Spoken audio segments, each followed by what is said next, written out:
तो हम लोग आज क्वेश्चन नंबर 47 को समझते हैं।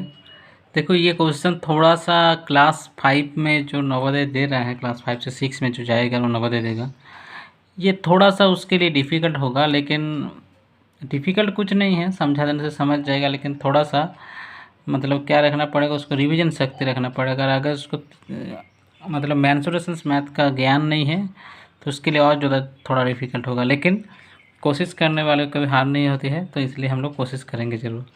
तो क्या है कि किसी शंकु की त्रिज्या 7 मीटर है। एक शंकु है, उसका त्रिज्या क्या है, 7 मीटर है। शंकु की त्रिज्या को 10% बढ़ा दिया जाता है। शंकु की त्रिज्या को क्या कर दिया जाता है, 10% बढ़ा दिया जाता है। तो नए शंकु तथा पहले के शंकु का आयतन का अनुपात क्या होगा। तो नए शंकु और पहले शंकु का आयतन का अनुपात क्या होगा।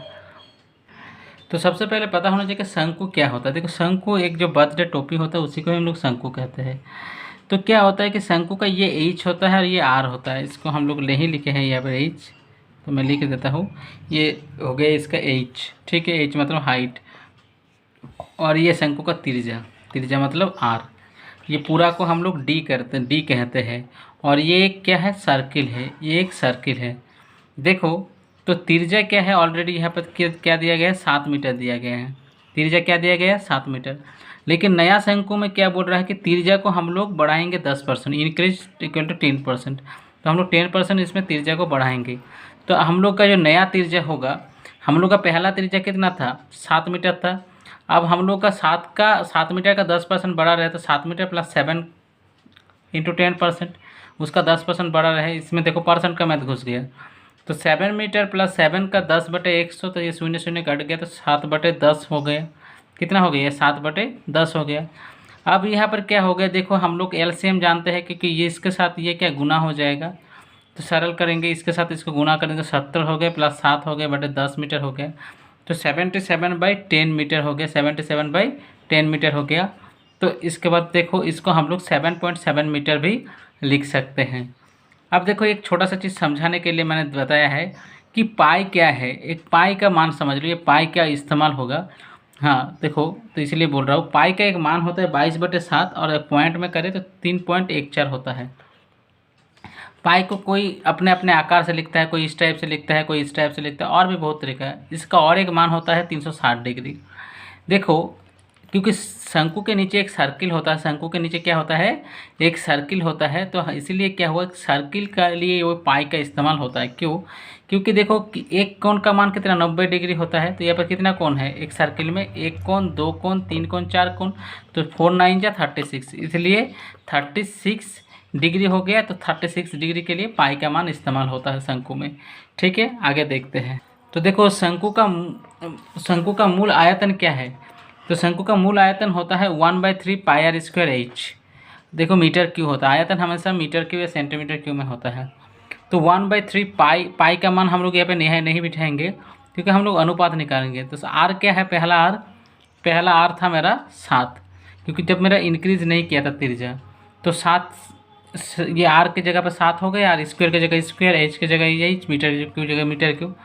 शंकु का नया आयतन क्या होगा, यहाँ पर आर मैंने बड़ा कर दिया क्योंकि त्रिज्या मेरा बढ़ जा रहा है, क्योंकि 77/10 हो जा रहा है कि नहीं, 77/10 हो जा रहा है। तो ये इतना हो गया। तो ये 77/10 मीटर, ये इतना हो गया, 77/10 का स्क्वायर कर दिए, एच कर दिए। अब देखो थोड़ा हटो। अब देखो अभिष्ट आयतन, तो अभिष्ट के आयतन क्या हो गया। तो देखो अभिष्ट आयतन, जस्ट मिनट, ये थोड़ा मुझे बढ़ाना पड़ेगा इधर। हाँ, तो क्या है, अभिष्ट आयतन मेरा क्या हो गया कि जो मेरा पहला नया आयतन है, नया आयतन मतलब बड़ा है, और छोटा पहला आयतन क्या, छोटा है। ठीक है, ओके। तो देखो 1/3 पाई आर स्क्वायर एच है ना, 1/3 पाई स्क्वायर एच, और 1/3 पाई स्क्वायर एच।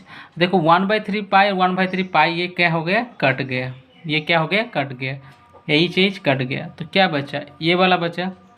ठीक है, तो यहाँ पर ध्यान से देखना, 77 बटे क्या हो गया, 10 है कि नहीं। और इधर क्या हो गया, 77/10, क्योंकि 2 गो है। और नीचे क्या हो गया, 7 × 7। अब देखो कैसा मज़ा आएगा। देखो ये जो है ना सिंपल सा एक याद रखना कि 77 बटे जो 10 है, इसके साथ ये जो 7, ये 7 नीचे आ जाएगा, ठीक है। और ये 77 भी ये 7 इस 10 के साथ नीचे आ गया, इतना समझ के रखना, ये ऐसा होता है। तो ये 7 कट गया, ये 11 हो गया, ये 7 कट गया, 11 हो गया, इतना समझ में आया? समझ में आया ना? तो देखो ये देखो क्या होता है, ये 10 अगर ऐसा बटा बटा रहे मतलब वाई रहे तो ये 10 क्या हो जाता है, नीचे आ जाता है, ये भी 10 नीचे आ जाता है, और 7 इसके साथ मैंने गुना कर दिया। तो ये 7 11 जो 77, 7 11 जो 77। अब थोड़ा मैं इधर करके दिखा देता हूँ, ध्यान से देखना। ऊपर में मेरा क्या बचा, 11 गुना 11 बचा, और नीचे कितना बचा मेरा, 10 गुना 10 बचा, है कि नहीं? 10 गुना 10, थोड़ा बढ़िया से लिख देता हूँ। तो मेरा एक्चुअली में क्या हो गया, 121 बटे 100। तो अनुपात मेरा क्या हो गया, 121 अनुपात 100। समझ में आ गया? तो अनुपात कितना हो गया, 121 अनुपात 100। मैथ थोड़ा लंबा है लेकिन बहुत ही आसान है। एक बार रिकैप्स कर लेते हैं। देखो एक शंकु को क्या कहते हैं, शंकु को इसको हाइट कहते हैं, इसको तिरजा कहते हैं। इसका शंकु नाम होगा। तो मेरा क्या हुआ था, पहला तिरजा मेरा 7 मीटर था, उसका इंक्रीज़ किए। तो इंक्रीज़ करने के बाद मेरा क्या हो गया, मेरा आ गया 77 बटे 10 मीटर हो गया, है कि नहीं? 77 बटे 10 मीटर हो गया। अब देखो क्या है कि पाई का मान, मैंने ये सब समझाने के लिए किया था कि पाई का मान हम लोग का 360 डिग्री होता है, ये समझाने के लिए था। तो देखो जस्ट ए मिनट, हम लोग को पता होना चाहिए कि शंकु का आयतन क्या होता है। तो शंकु का आयतन 1/3 पाई स्क्वायर एच होता है कि नहीं? तो यहाँ पर हम लोग देखो क्या कुछ तो चेंज नहीं है कि वहाँ पर 7 का मान बिठा दिए आर के जगह पर, तो 7 का स्क्वायर हो गया। और इधर क्या हो गया, यहाँ पर आर का मान क्या हो गया, 77 बटे 10 हो गया, है कि नहीं? तो अब फाइनली जब हम लोग बटा किए, तो बटा करने के बाद देखो इसको बटा इसको कर दिए, बाकी तो सब कट गया। और कट जाने के बाद मेरे को क्या क्या मिला, कट जाने के बाद मेरे को मिला 121 बटे 100, है ना? अब देखो इसको एक शॉर्ट ट्रिक से मैं करा सकता हूँ आप लोग के लिए। ये जो मैथ है, आप बोलोगे कि मुझे सब तुरंत करना है, तो मुझे एक चीज़ याद रखना कि मेरा शंकु कितना दिया था, 7 दिया था, है ना? इसी मैथ्स के लिए बता रहा हूँ ट्रिक, 7 दिया था, है ना? तो इंक्रीज होने के बाद ये क्या हो रहा है, 77 बटे क्या कितना हो रहा है, 10 हो रहा है। तो ऊपर मेरा कितना हो गया, अगर इस टाइम यही मैथ दे दिया जाए या सेम टू सेम मैथ दिया जाए, तो हम लोग क्या करेंगे, 77 बटे 10 गुना करेंगे 77 बटे 10, और नीचे क्या करेंगे 7 गुना 7, यही ना कर रहे हैं। अब देखो सिंपल सा हिसाब है कि 77 बटे 10 के साथ हम ये एक साथ गुना कर दिए, और 77 बटे 10 के साथ एक साथ और गुना कर दिए, तो ये 11 हो गया, ये 11 हो गया। तो इसके बदले में हम लिख सकते हैं 121 बटे 100 बराबर हम लोग लिख सकते हैं 121 अनुपात 100। तुरंत हो गया, इतना सब करने का ज़रूरत नहीं है, मैथ को बना के ख़त्म करो, ठीक है।